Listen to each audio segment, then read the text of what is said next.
Olá, meus queridos, sejam bem-vindos. Eu sou a professora Gabriela e estou com vocês durante essa jornada pelo mundo das artes. Vamos ver o conteúdo da nossa aula? Hoje é a nossa aula 22, a aula de revisão e avaliação. Então, vamos começar agora a revisitar os conteúdos da nossa unidade.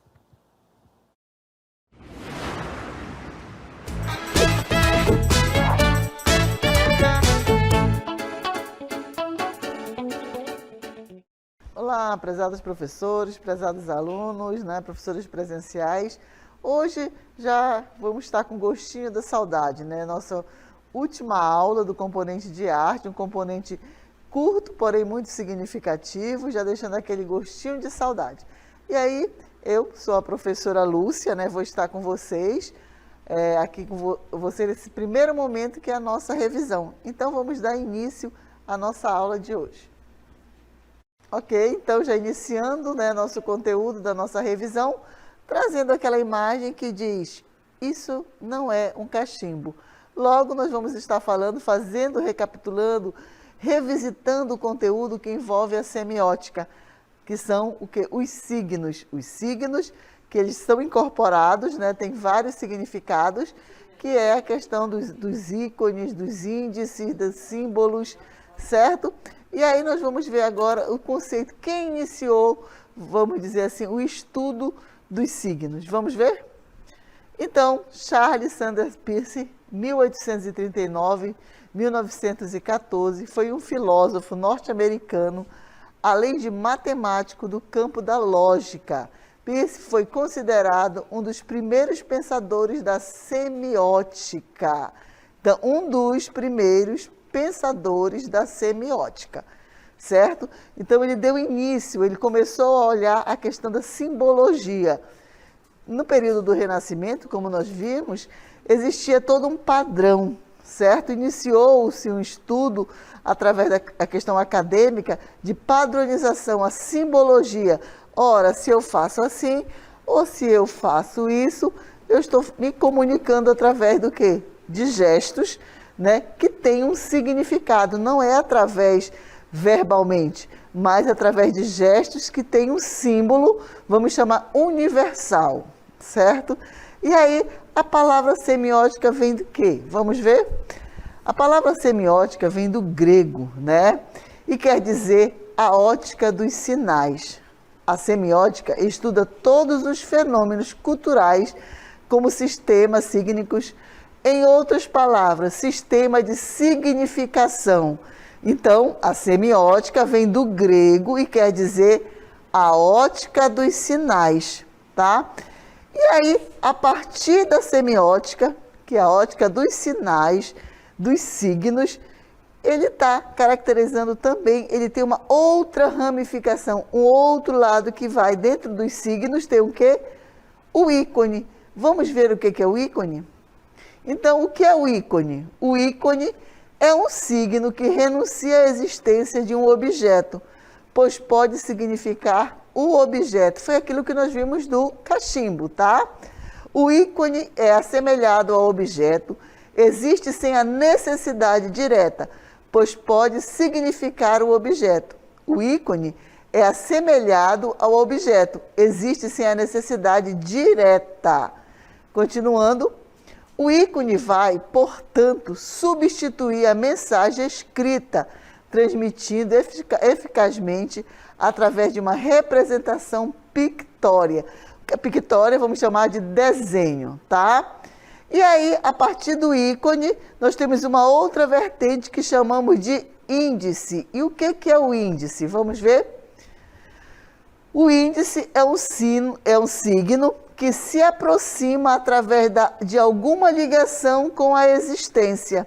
O índice, ao contrário do ícone, necessita de algo para existir, certo? E aí eu trouxe uma imagem para vocês, mostrando aqui, como eu falei já para vocês, a moça com brinco de pérola, que é um filme, tem um filme sobre essa moça aqui, que é de Werner, é lindíssimo. Quem gosta de história da arte, o filme é primoroso. E aqui nós temos uma releitura da Moça com Brinco de Pérola. Por que que é uma releitura? Porque ela traz semelhanças de algo existente, mas ela não perde a essência. Mas para ela existir, precisou o quê? Ter a Moça com Brinco de Pérola. Ela vai carregar toda uma mensagem, certo? Mas ela necessita de algo. A Moça com Brinco de Pérola. Já não acontece lá com a questão que eu falei para vocês do cachimbo. O cachimbo ele vai existir de alguma forma, porque todos universalmente têm o quê? Uma conotação, tem uma ideia do que é um cachimbo, do que é uma árvore, do que é uma flor, certo? Uma casa, vão ser diferentes casas, diferentes flores, diferentes árvores, mas ele existe, ele está ali e ela é uma comunicação universal. Agora, quando eu falo a Moça com Brinco de Pérola, eu estou me remetendo à pintura de Werner, desse artista. E quando eu faço uma releitura, ela vai ter que trazer toda uma informação relacionada ao quê? A Moça com Brinco de Pérola. Logo, o índice é um signo que se aproxima através de alguma ligação com a existência. Tá? Então, a existência, ela vai se aproximar, tá? O índice, ao contrário do ícone, necessita de algo para existir, certo? E aí, passando daí, nós vamos trazer o símbolo. O que é o símbolo? O símbolo é um signo que existe através de uma regra convencional ou não. O símbolo refere-se ao que pode concretizar a ideia ligada à palavra. É aquilo que eu coloquei para vocês. O que é o símbolo? O símbolo, ele vai representar algo.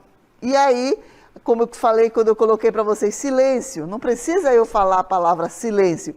Eu tenho um símbolo que diz que é um silêncio. Assim como as regras do trânsito, como os símbolos do trânsito, que é algo muito presente, certo? E aí, falando sobre esses símbolos, vamos continuar o nosso conceito. Vamos lá? Então, de modo geral, os signos visuais simbólicos são desenvolvidos de maneira semelhante em todas as sociedades, independente da mensagem textual, código linguístico. Seus efeitos e significados podem ser compreendidos ou alcançados superficialmente, mesmo sem a completa aquisição e decodificação da mensagem linguística, quando existente. Ora, trouxe para vocês alguns exemplos de signos ou de símbolos, tá? Aí ele não tem nada escrito, só lá em cima que tem stop, sabe? Quer dizer, pare. E aí, mas ele é compreendida, não precisa de um texto, ok? Então, passando esse momento da questão dos signos, nós tivemos a nossa aula, que foi uma aula assíncrona, que aconteceu no dia de sábado. E a nossa aula assíncrona, ela falava de um conceito, de um movimento artístico que foi denominado de romantismo, né? E aí, a questão desse movimento do romantismo, eu quero que deixe claro para vocês que não é aquele romance entre o homem e a mulher. Não, esse movimento artístico romantismo, ele está caracterizado ao amor patriótico, ao amor que vai além, ao amor da pátria. Então, buscando essa questão do romantismo, eles vão mostrar a realidade do que estava acontecendo naquele momento, naquela fase da história. E através dessa arte é chamada de romantismo. Eles não romantizaram, mas eles vão buscar dentro da mitologia grega algumas representações para suas obras. E aí o que nós vamos ver sobre esse conceito do romantismo? Vamos ver? Então, movimento que surgiu na Europa e envolveu as áreas artísticas, políticas e filosóficas. O romantismo surgiu na Europa, principalmente na Alemanha, França e Inglaterra, no século XVIII, em detrimento ao domínio da razão, muito presente nesta época. Com o romantismo nasceu com o intuito de reivindicar a personalidade sensível e emocional dos indivíduos. E dentro do contexto histórico do romantismo, nós temos o seguinte: é considerado um movimento que possibilitou a mudança de um estilo de vida, principalmente do campo artístico. Foi nesse período que tivemos a mudança de liderança, que passou de aristocracia para a burguesia. E quais são as características desse movimento? Vamos ver? Aí nós temos um quadro na imagem que é muito famoso, que é a liberdade conduzindo o povo. Então, ela está ali com a bandeira representando toda a questão da sociedade, da burguesia, das pessoas que estavam frente a essa revolução. Então, não tem nada romântico, não é verdade? Mas mostra a questão do amor patriótico e as necessidades daquele povo que vivia naquele momento, tá? Então, as características: cultivo da emoção, da fantasia, do sonho, da originalidade, evasão para o mundo exótico, onde se podia fantasiar e imaginar, exaltação da natureza, gosto pela Idade Média, tá? Então, volta a questão do gosto pela Idade Média, porque tinha sido o tempo de formação das nações, defesa dos ideais nacionalistas, liberdade individual, liberdade do povo, panteísmo. O que é isso? Doutrina segundo a qual Deus não é um ser pessoal distinto do mundo. Deus é o mundo, seria uma só substância. Individualismo, visão de mundo centrada no sentimento dos indivíduos, subjetivismo. O artista realiza temas exagerados em alguma de suas características, por exemplo, a mulher vista como uma virgem frágil, a noção de pátria também é idealizada. Então, o romantismo ele vem justamente trazer esse amor patriótico, mas um amor ilusório, um amor imaginado pelo artista. Passando desse movimento do romantismo, que é esse amor patriótico, esse amor idealizado, né, que fala dos anseios através de, vamos dizer, de imaginação, porque naquele período era muito sofrido, estavam vivendo uma revolução, né? Como eu sempre falo, para entender a arte você precisa entender o contexto histórico, a economia, do que estava acontecendo naquele momento. E o romantismo é rico nesse potencial de historicidade. Aí, passando do romantismo, nós vamos entrar num movimento artístico que é denominado cubismo. Cubismo é muito famoso porque ele influenciou também os artistas brasileiros, principalmente na Semana de Arte Moderna. Recapitulando um pouquinho, para vocês entenderem o que é o cubismo, vocês lembram no Renascimento, quando ele cria a perspectiva, dando a noção de largura, altura e profundidade, como se colocasse uma imagem no plano e essa imagem, numa tela, né? E essa imagem tivesse profundidade, tivesse volume. É como se tivesse drapeado as roupas. Como é que isso acontecia? Através da perspectiva, através da técnica do chiaroscuro. O cubismo vai chegar e vai dizer que todas as coisas, todas as formas, elas têm vamos dizer, uma raiz nas formas geométricas. Quais são essas formas geométricas? O quadrado, o retângulo, o cubo, o triângulo, né? E que elas se transformam em sólidos geométricos, cilindro, esfera, paralelepípedo, tá? Então, o cubismo, além de tudo, ele vai decompor. O que é? Ele vai como se tivesse colocado em pedaços a obra de arte, uma imagem. Ele vai decompor, como se ele partisse aquela imagem em vários pedaços e mostrasse em um único plano todos os lados daquela imagem em um único plano. Não vai ter mais a perspectiva, não vai ter mais os 3D, mas ele vai mostrar como se ele fizesse um quadro da professora Lúcia e de frente o espectador conseguisse ver as minhas costas, o meu cabelo, atrás da minha orelha. Então ele consegue mostrar, ele vai decompor, ele vai cortar, fragmentar as imagens e colocar em um único plano, sobrepondo esses pedaços um em cima do outro. E aí, às vezes, as pessoas vão aparecer assim, oi, que coisa mais horrível.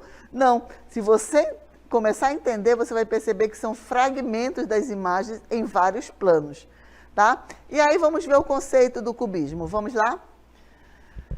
Historicamente, o cubismo originou-se na obra de Cézanne, pois para ele, a pintura deveria tratar as formas da natureza como se fossem cones, esferas, cilindros.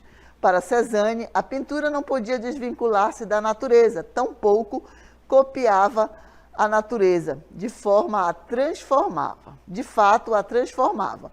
E quais são essas características? Vamos ver? Geometrização das formas e volumes, renúncia à perspectiva, composição em duas dimensões. O claro e escuro perde sua função, representação do volume colorido sobre superfícies planas. Continuando. Preferências pelas linhas cortadas, cruzadas, sensação de pintura escultórica. Cores austeras, do branco ao negro, passando pelo cinza, por ocre apagado ou um castanho suave. Só que o cubismo, meus queridos, o que aconteceu? O cubismo, esses artistas do cubismo, eles fragmentaram tanto as imagens, que teve um momento que eles, nem eu estou reconhecendo o que eu estou representando. E ele foi chamado desse período, quando eles fragmentaram tanto que as pessoas não conseguiam mais identificar qual era aquela imagem, foi chamado de cubismo analítico. Então, eles fragmentaram tanto que nem eles estavam mais reconhecendo. E aí, o que eles fizeram? Eles voltaram, de novo, a decompor as imagens, mas de forma mais, vamos dizer, sóbria. E também outra característica, eles começaram a colocar recorte de jornal, pedaço de madeira nas suas obras. E esse período foi chamado de cubismo sintético. Quando eles fragmentaram as imagens, decomporam, eles chamaram de cubismo analítico. Quando eles retornaram, já colocando colagem, retornando as imagens, chamaram de cubismo sintético. Vamos ver o conceito desse cubismo analítico. O cubismo analítico, surgiu em 1909, caracterizado pela desestruturação da obra em todos os seus elementos, decompondo a obra em partes. O artista registra todos os seus elementos em planos sucessivos e sobrepostos, procurando a visão total da figura. Continuando, examinando-a em todos os ângulos na mesmo instante, através da fragmentação dela. Essa fragmentação dos seres foi tão grande que se tornou impossível o reconhecimento de qualquer figura nas pinturas cubistas. A cor se reduz a tons de castanho, cinza e bege. Aí chega quem? O cubismo sintético. Vamos ver? O cubismo sintético acontece em 1911, reagindo à sucessiva fragmentação dos objetos e à destruição de sua estrutura. Basicamente, essa tendência procurou tornar as figuras novamente reconhecíveis, também chamado de colagem, porque introduz letras, palavras, números, pedaços de madeira, vidro, metal e até objetos inteiros na pintura, como vocês estão vendo a imagem. Essa inovação pode ser explicada pela intenção dos artistas em criar efeitos plásticos e de ultrapassar os limites das sensações visuais que a pintura sugere, despertando também no observador as sensações táteis. Ok? Então, nós falamos dos movimentos artísticos que aconteceram. Iniciamos falando do quê? Justamente desse momento que acontecem os signos, A questão do ícone, do índice, dos símbolos, e cada um tem a sua característica peculiar. Aí passamos falando sobre o romantismo. O romantismo não entre um homem e uma mulher, mas sim o romantismo patriótico, que ele vai enaltecer o que é através das ilusões, ele vai buscar dentro da mitologia algumas representações para colocar o seu pensamento, Ele vai, vamos dizer, imaginar, fantasiar, já que a realidade estava sendo tão cruel. Passando daí, chegamos no cubismo, movimento artístico que vai decompor as imagens em formas geométricas. E tivemos duas fases do cubismo sintético, analítico primeiro, quando ele decompõe e fragmenta tanto, e depois ele retomam com o cubismo sintético, trazendo nesse momento não só a pintura escultórica, mas a sensação tátil, quando eles colocam vidro, madeira, pedaços de jornais nas obras de arte, certo?